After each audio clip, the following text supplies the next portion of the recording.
There's a new action RPG on the horizon. Its name is Carbon.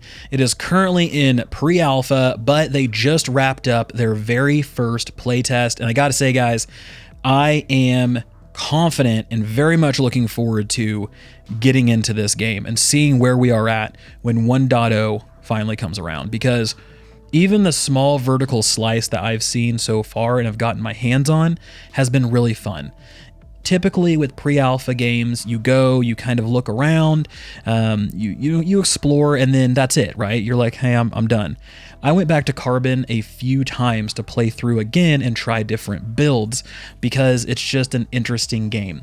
There's a lot in there. There's a lot that you can kind of get a taste of, and I'll go through it today in this video. I'll make it quick because, again, it's pre-alpha. It's roughly 20, 30, 45 minutes worth of content, so there isn't a lot, but I do want to talk to you guys about it. So let's jump in, let's get started. So Carbon is a science fiction top-down action RPG set in a future dystopian Earth where human life is worth less than the sum of its parts. Now, during this playtest, you don't really have any sort of agency over what you create. It's just, hey, you click start, you come up an elevator, you're level 10, everything's selected for you, and then from there, you just explore and you follow a story and you have a great time. So there's two ways to play the game, just like there is in any action RPG. You can choose the path of ranged, or you can choose the path of melee. If you go the melee path, you have things like an arc katana, you have a quantum war blade, you have a power sword. These are going to be obviously your up close and personal, hey, how you doing type of weapons. Then you have your ranged weaponry. That's more of the antisocial, approach, where you're going to pick up carbines, railguns, RC controls, which is kind of a cool thing where you can tag enemies with damage, and then drones will then go and clean everything up and, obviously kill the enemies for you. So you kind of have these different approaches, but weaponry isn't the only thing. You also have gadgets. You have things like explosive grenades, smoke grenades, stun grenades. That's how you're going to also augment the way you're going to play and work those into combat. So there's a ton of different things that you're going to have at your disposal, even in this very small slice of the actual game. So let's talk about the gear first, and then we'll talk about some of the other stuff. So gearing perspective, there's a lot here. You have armor, which in this game, it's kind of like it's bionic, right? So you have like different arms that you can kind of plug in. You have a different chest piece you can put on. You have different shields you can equip. You have different legs that you can equip. So your whole thing is you're kind of just, swapping yourself out and becoming more and more bionic. It kind of reminds me of that game 2 Human on the Xbox back in the day, where you sort of started off as this human and then you kind of worked your way to being more and more robotic as you got better and better upgrades. So it's kind of a similar approach, but each piece of gear, they come in a variety of rarities. You have common all the way up to yellow is what I saw. I'm not sure if there's anything beyond that. I would imagine yellow is rare, so I would imagine you'd have things like legendary above that, but I wasn't able to find any of those. Now on your gear, you also have affixes. So as you go up in rarity, from a common, which is gray, to a blue, you're going to gain affixes on those pieces of gear. And then rare is going to have obviously the most that we've seen so far in the playtest. Pieces of gear can also have sockets. Now, there aren't any sockets right now in the playtest that you can go out and actually find, but these are known as implants.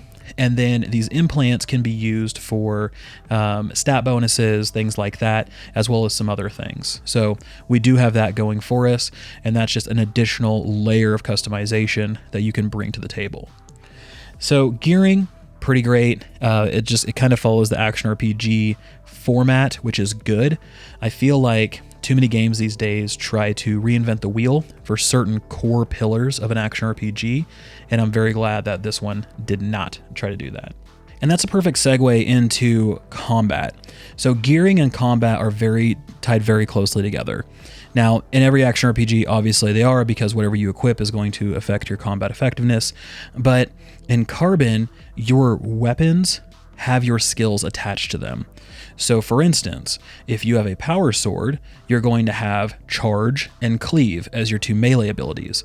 If you have a carbine, you're going to have explosive shot and metal volley, which is kind of a shotgun blast. And then as you go up in rarity for your weapons, and as you go up in level for your weapons, they're going to have additional attacks or skills attached to them as well. So this is going to be something you're going to have to keep in mind as you're going through and playing. You might find a weapon that has better stats, right? It's better stat stick, but it has skills you don't like, or has attacks you don't like, or there's going to be something that isn't necessarily going to fit your build, and you're going to have to make that decision between, are these stats going to be something that I really want to look into or not? So let's talk about as you go through and you play through the game. So you're going through, you're killing enemies, you're following the story, you're having a great time, you're going to start leveling up. As you level up, you're going to earn passive tree points. Now, these passive tree points are going to look very similar to any other skill tree out there. So as you get these, you're going to go in, and it's a circuit board grid, which looks awesome. There's different directions you can go. There's minor nodes, which will give you things like increased armor, increased precision, attack speed, etc. And then you have major nodes that are going to give you big boosts, whether it's plus 120 power, increased armor, increased area of effect, more health, life, more energy, those type of things. And then, so planning those kind of point allocations out is going to be important. Now you can reset for credits, so don't feel like, hey, whatever I choose, I'm stuck. Thank goodness we can actually spend some currency, we can reset these things, and you can adjust as you need to. But passive tree points aren't the only thing that we're going to have access to. So once you complete your first boss battle during the playtest, you're going to get to choose a data pad. Data pads are a drop in the game, or they're a reward for completing something. These data pads will allow you to specialize in a specific skill.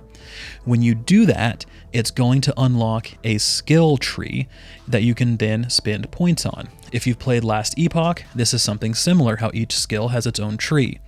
This system, and when you equip a data pad, you're going to be able to spend points on that particular skill to increase its effectiveness, whether it's damage, whether it's utility, and you can have up to 4 of these socketed that I've seen in the playtest. And by the time I got to the end, I believe I had 2, and there was obviously room for more, but this was a really cool system because, again, it lets you kind of specialize into what type of build you want to be. And with that, you can really fine-tune your playstyle and match whatever it is you're kind of truly looking for. So you might be asking, okay, great, Vulkan, the playtest happened, that's awesome, but what's the game plan for Carbon? So right now, the next demo build that'll be available is going to drop on February 24th during the Steam Next Festival. They have some exciting updates and improvements that are going to be coming our way in that demo. I would highly recommend going out, checking it out, make sure to wish list it, that way you guys don't lose track of it, and let me know in the comments below if you've played Carbon or if it looks interesting to you. But guys, I'm back. Thank you so much for all the support, and I will see you guys on the next one.